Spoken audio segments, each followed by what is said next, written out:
प्रदेश में हूं पुनीत पाठक। 1984 में एक ऐसी दुर्घटना हुई जिसने पूरी दुनिया को हिला दिया।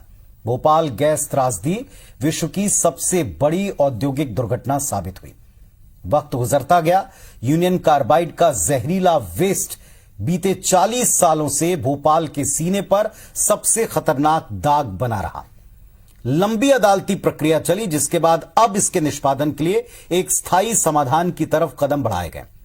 लेकिन गैस त्रासदी के जख्म इतने घातक साबित हुए हैं कि इससे जुड़ा डर राजधानी तो क्या, पूरे प्रदेश को दशकों से जकड़े रखे।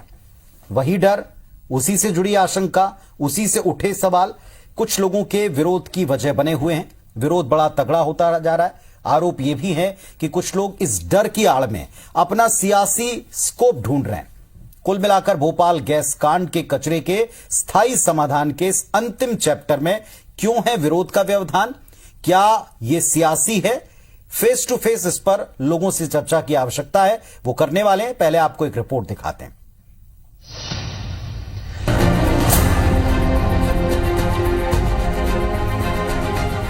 नए साल 2025 की पहली जनवरी की रात को राजधानी भोपाल से 12 हाईली सिक्योर्ड कंटेनर्स में यूनियन कार्बाइड का जहरीला कचरा भोपाल से पीथमपुर भेजा जा चुका है। सुप्रीम कोर्ट के आदेश पर यह जहरीला वेस्ट निष्पादन के लिए भोपाल में यूनियन कार्बाइड संयंत्र यानी गैस त्रासदी वाली जगह से पीथमपुर में राम की कंपनी को भेजा गया। इसके लिए बनाए गए ग्रीन कॉरिडोर में सुरक्षा के लिए 100 से ज्यादा पुलिसकर्मी तैनात किए गए। राम की कंपनी के बाहर भी 200 से ज्यादा जवानों के साथ साथ 50 निजी बाउंसर्स की तैनाती रही।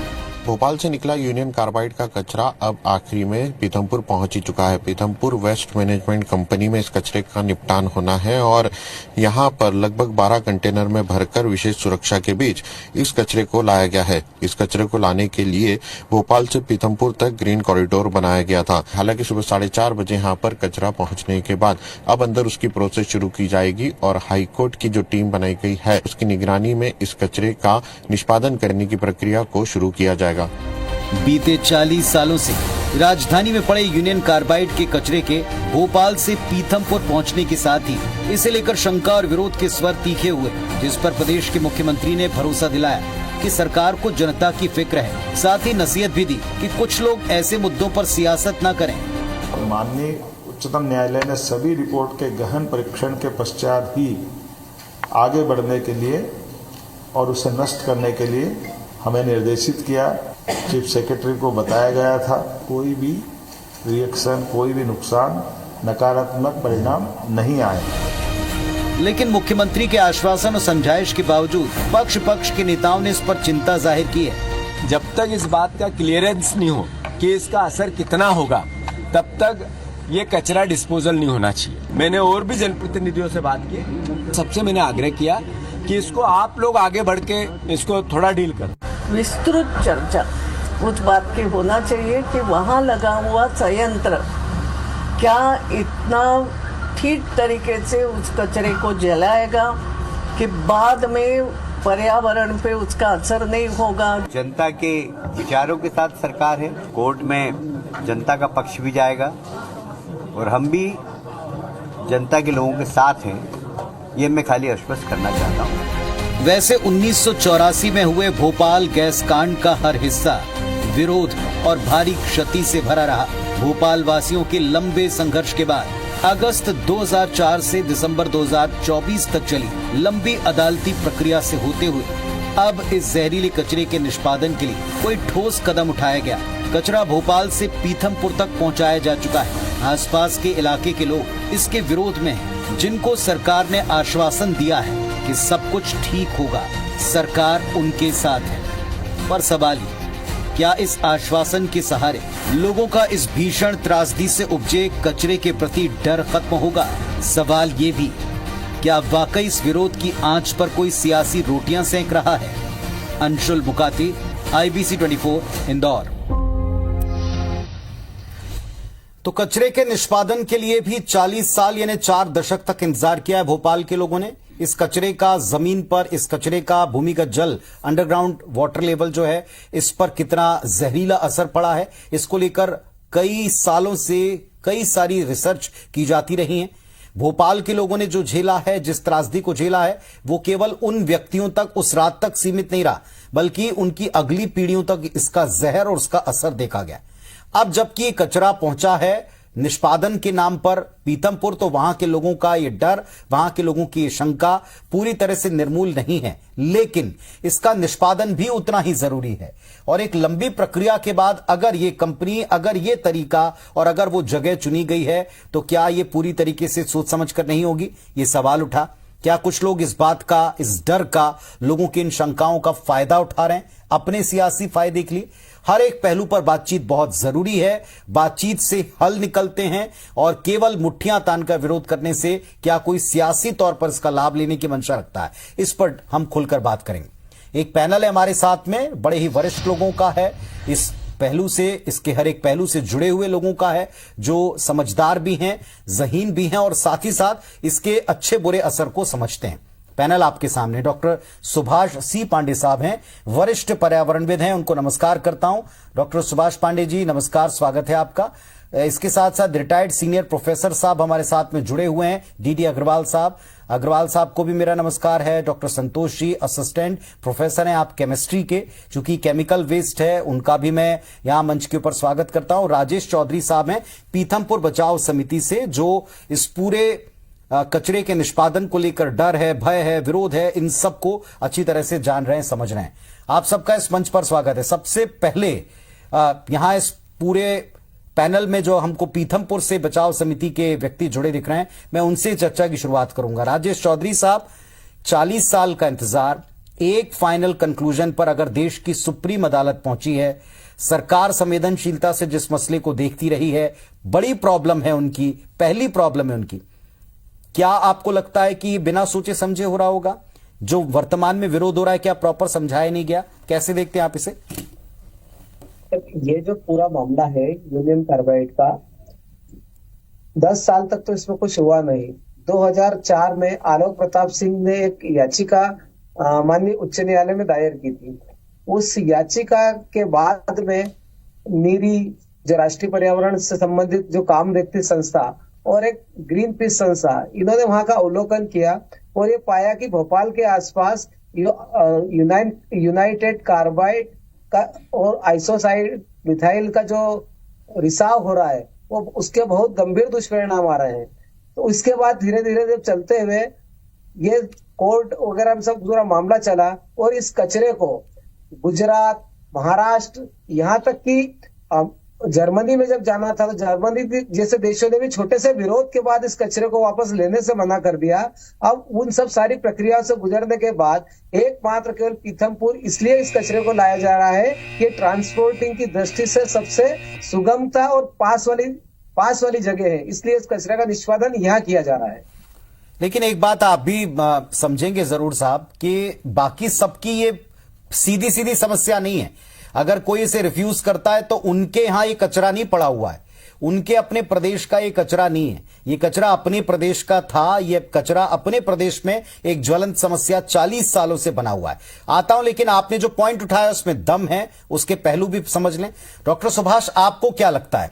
मेरा सवाल यह कि एक स्थायी समाधान तो चाहिए। जब खुद ही आप सुन रहे हैं कि सारे रास्ते बंद हो गए, तब इस विकल्प को चुना गया, तो सोच समझकर चुना गया होगा, ऐसा लगता है।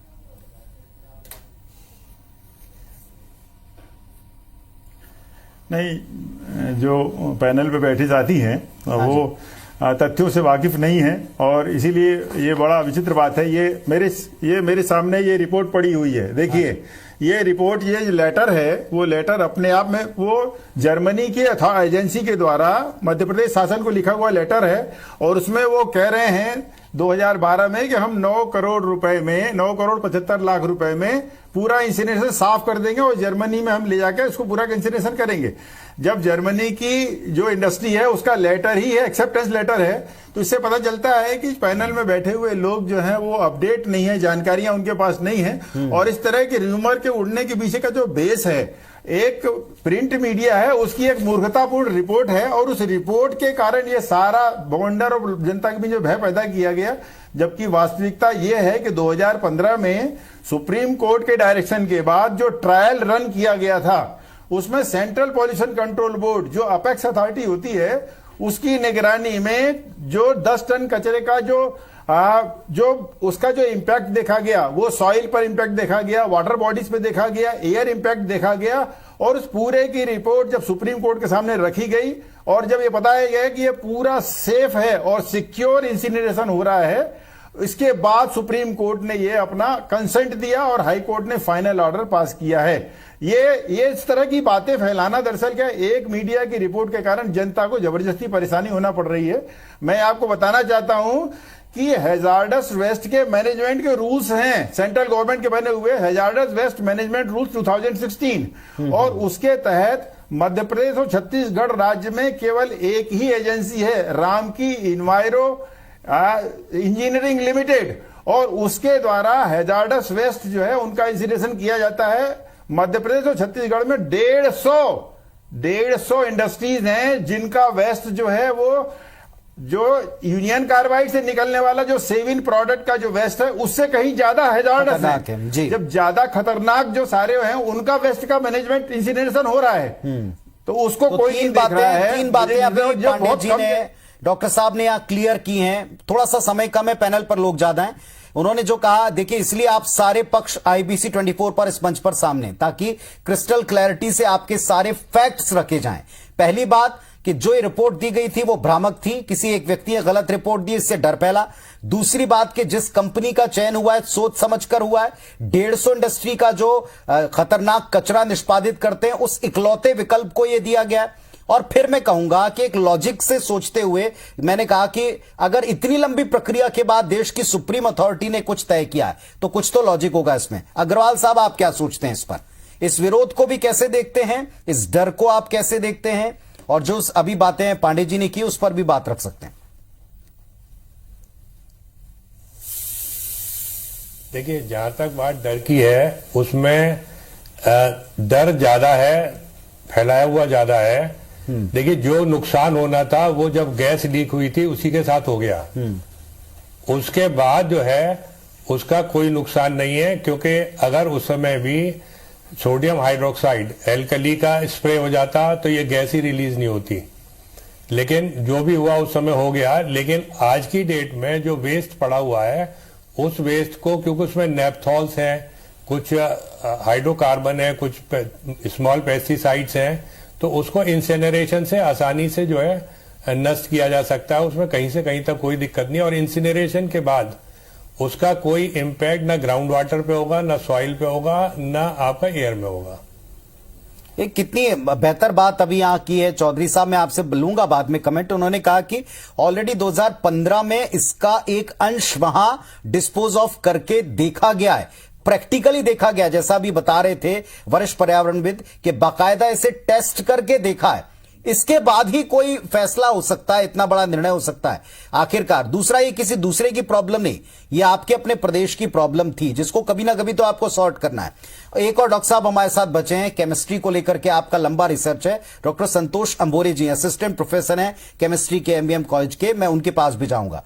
प्रोफेसर साहब, आप बताइए, आपके मुताबिक ये जो तरीका है और इस तरीके को लेकर भ्रांतियां हैं, ये कैसे दूर की जाएं?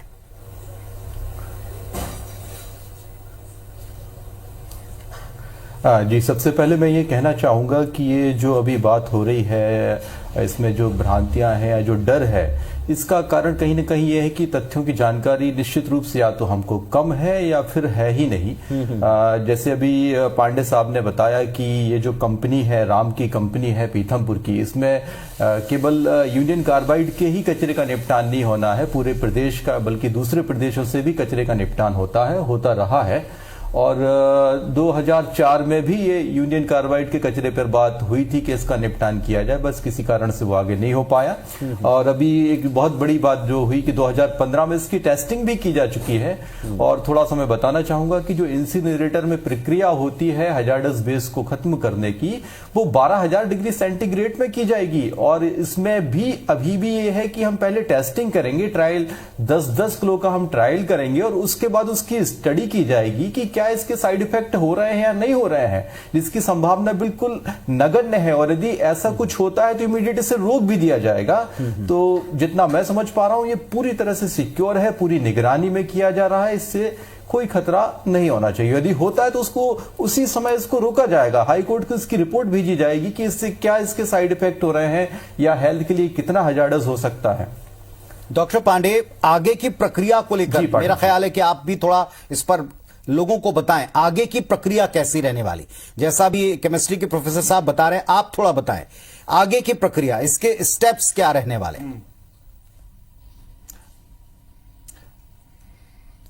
देखिए, जो राम की इन्वायरो इंडस्ट्री है वो इन्वायरो इंडस्ट्री स्पेसिफिकली इसी बात के लिए बनी है। उसमें हैजार्डस वेस्ट का ही इंसिनरेशन होता है और सिर्फ इसी बात के लिए वो इंडस्ट्री बनी हुई है। और उसमें जब इससे बहुत खतरनाक हैजार्डस वेस्ट का इंसिनरेशन पहले से ही हो रहा है तो यह कम खतरनाक इंसिनरेशन की बात को उछालना, डराना सिवा मूर्खतापूर्ण और भ्रम फैलाने के अलावा नहीं है। इसमें जैसे जीतू पटवारी का मैं सुन रहा था, उन्होंने स्टेटमेंट एक दिया है कि उसके कारण आसपास यशवंत सागर तक पानी फैल जाएगा, यहां चला जाएगा, नदियों में चला जाएगा, नाले में चला जाएगा। मैं आपके दर्शकों को यह बताना चाहता हूं कि हैजार्डस वेस्ट मैनेजमेंट रूल 2016 इतने सख्त बने हैं, इतने ज्यादा सख्त हैं कि जब इसको पूरे को जला दिया जाएगा तो जलाने के बाद जो राख है उस राख को फिर से टेस्ट किया जाएगा और 3 बार के टेस्ट होने के बाद भी उसको फिर उसमें लेंगे, फिर आर्टिफिशियल लाइनर बनाते हैं। आर्टिफिशियल लाइनर बना के उसके ऊपर रखा जाता है ताकि कभी भविष्य में पूरे जीवन काल में 100, 200, 500 साल में भी वो कहीं भी इधर उधर परकोलेट ना हो, कहीं भी विचलित ना हो। जब इतनी बड़ी बड़ी सावधानियां रखने के सब प्रावधान है, नियमों का पालन हो रहा है, हाई कोर्ट और सुप्रीम कोर्ट की मॉनिटरिंग चल रही है, तो इस तरह की बातें करना ऐसा लगता है कि जैसे अशिक्षितों के बीच में या ना समझों के बीच में बात करना है। ठीक है, ये इसीलिए तो इस तरह के मंच है ना पांडे जी, ताकि लोगों को क्लैरिटी से पता चले कि एक्चुअली होना क्या है। अग्रवाल सर, एक बात जो एक कॉमन एकदम जरा सा थोड़ा भी अगर कोई साइंस पढ़ा है, एक अच्छा ढंग का शहरी है, नागरिक है, तो समझता है कि अगर कोई कचरा, अगर कोई जिसे आप अपनी शंकाओं में खतरनाक बता रहे और वो आपके आसपास है, तो ये तो कोई तरीका नहीं कि हम उस खतरे को वैसा का वैसा बना रहने दें। वैसा खतरा तो 40 साल से बना हुआ है, 40 साल से वहां के लोगों के जीवन को नर्क बनाए हुए, तो कुछ तो इसका हल होना चाहिए। आप क्या बोलोगे लोगों को? नहीं, देखिए, उसका इंसिनरेशन ही सोल्यूशन है। हाँ जी। क्योंकि इंसिनरेशन से वो कार्बन डाइऑक्साइड, वाटर और दूसरी गैसेस में कन्वर्ट हो जाता है। और वो जो है पूरा की पूरा मेनली क्या होता है, अगर वो वैसे अगर आप छोड़ देंगे, वो अगर पानी में जाएगा, सॉइल में जाएगा तो पोल्यूट करेगा। और वैसे क्या है, पेस्टिसाइड है या पेस्टिसाइड के इंटरमीडिएट्स है, तो वो आज की डेट में जब वो इंसिनरेट हो गए, देखिए, जब रेडियो एक्टिव वेस्ट को भी हम डिस्पोजल करते हैं, ऐसा नहीं है कि उसका डिस्पोजल नहीं होता, उससे ज्यादा डेंजरस तो कोई नहीं है। और ये तो ऑर्गेनिक कंपाउंड है, इनको तो इंसिनरेट होने के बाद कुछ बचता ही नहीं है, सब खत्म हो जाता है। ठीक बात है। राजेश चौधरी साहब, अब आपको लगता है कि जो फैक्ट्स सामने ला रहे हैं प्रोफेसर साहब लोग, डॉक्टर साहब लोग, ये सारे फैक्ट्स लोगों तक पहुंचे ताकि डर भी खत्म हो? और फिर आप दोहराऊंगा कि इतनी अथॉरिटीज अगर इसमें इन्वॉल्व हैं, सुप्रीम अथॉरिटीज इन्वॉल्व हैं, चाहे पर्यावरण से रिलेटेड हो, चाहे अदालती कार्रवाई से रिलेटेड हो, तो फिर इसमें गड़बड़ी की गुंजाइश, उनकी फिक्र, उनकी ड्यूटी आपसे हमसे कहीं पहले और बड़ी है। चौधरी जी।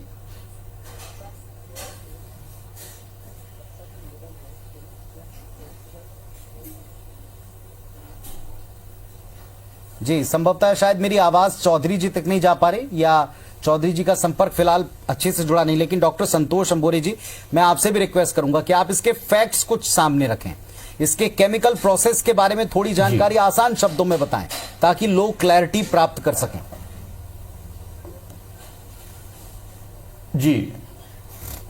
जी, मैं केवल ये कहना चाहूंगा कि जो इंसिनरेटर की जो प्रक्रिया होती है और जो ये यूनियन कार्बाइड गैस से जो गैस निकली थी, मिथाइल आइसोसाइनाइड, जो ये गैस निकली थी जिसकी वजह से हजारों लोगों ने अपनी जान भी गंवाई और लाखों लोग इससे पीड़ित रहे।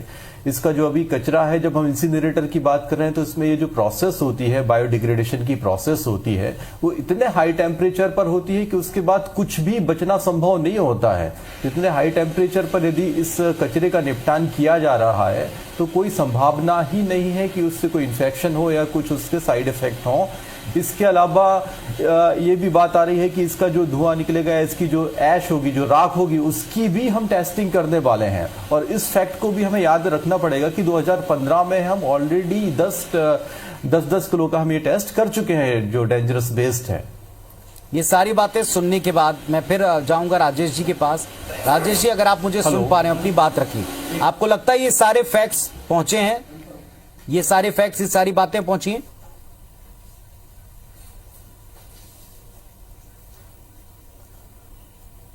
चलिए, फिर मेरी आवाज वहां तक नहीं पहुंच पा रही। एक अंतिम बात मैं यहां पांडे जी से पूछना चाहूंगा। डॉक्टर पांडे जी, अब ये जो पूरा विरोध आप देख रहे हैं, आपने एक का जिक्र किया, मैं कहूंगा किसी का नाम छोड़ें। फिलहाल जो अब ये जो सारी जानकारी है, चूंकि कुछ लोग अभी हैं, लोग हैं वहां, पीथमपुर के लोग हैं, इंदौर के लोग हैं जो डरे हैं, डरा दिए गए।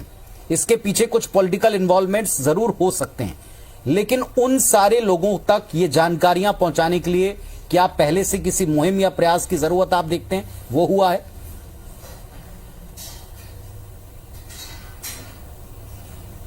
हाँ, निसंदेह मुझे लगता है कि मध्य प्रदेश शासन से यहाँ भारी गलती हुई है, चूक हुई है। उन्हें सेंट्रल पॉल्यूशन कंट्रोल बोर्ड की सारी रिपोर्ट्स को पब्लिक डोमेन में डालना था। वहाँ लोगों को इस बात से अवेयर करना था। जिस चर्चा को आप कर रहे हैं, उस चर्चा को मध्य प्रदेश शासन को पीथमपुर में हर जगह बताना जाना था। मैं आपको बताऊं कि ये 2 रिपोर्ट्स हैं जिसके आधार पर मीडिया ने पूरा हाइप फैलाया। एक रिपोर्ट जो है उसके पास के कुएं की है, रामकी इंडस्ट्री के पास के कुएं की, जहां बताया गया था कि इसमें हैजार्डस वेस्ट, कैंसर पैदा करने के जीवाणु लगे हैं, जिसको लेके पीथमपुर के और तमाम राजनेता लगे हुए हैं। और दूसरा जो है उसके पास के नाले की रिपोर्ट है। मैंने वो दोनों रिपोर्ट जो है, जो लैब है, उस लैब से ही निकाल ली। इन पूरी रिपोर्ट में एक भी कोई केमिकल या हैवी मेटल नहीं मिला जिससे कैंसर पैदा होते हों।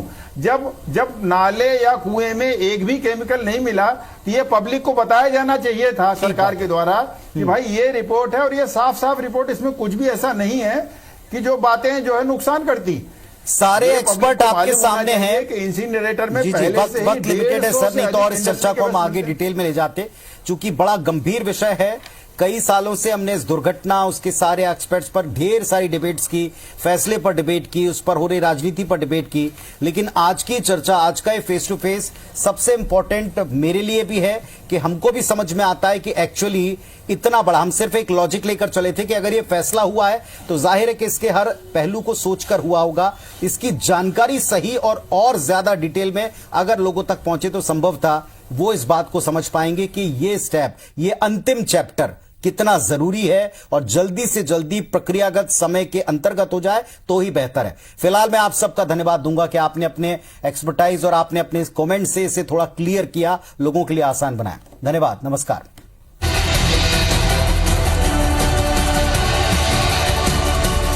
was brought to you by Shri मेडिशाइन hospital. 200 बिस्तरों का सर्व सुविधा युक्त हॉस्पिटल विगत 13 वर्षों से आपकी सेवा में। न्यू राजेंद्र नगर, अमली जी, रायपुर। बिट्टू जी एंड गीतांजलि इंदौरी पोहा, स्वच्छ स्वादिष्ट हेल्दी पोहा। बात तो बस क्वालिटी की है। अब होंडा लाया है, beat the price, high offer. Visit your nearest Honda showroom, Divija interior.